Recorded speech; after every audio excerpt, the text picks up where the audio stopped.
what probably most people don't know about you is life started early for Bill, and it was not easy. 17 foster homes, and I remember reading the story about you receiving a medal, like not far away from where things were not great for you. Is that fair? Tell that Yeah, story for a second.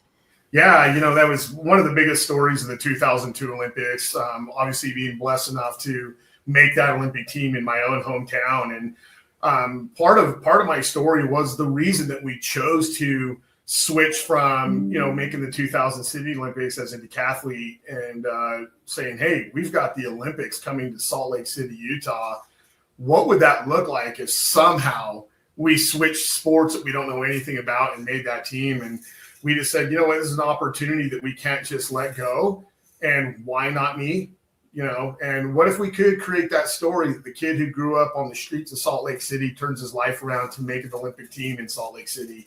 And we just said, let's go for it. And, fortunate that, I kept the right mindset. I was still really in great shape, training towards the Sydney Olympics.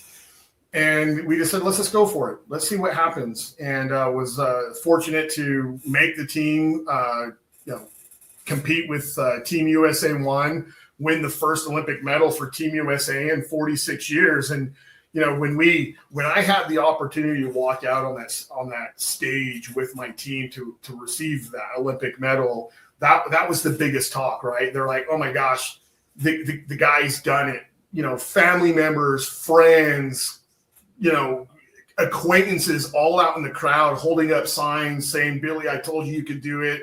My grandma, who's since passed and she speaks Spanish, saying, Mijito, I told you dreams could come true, right?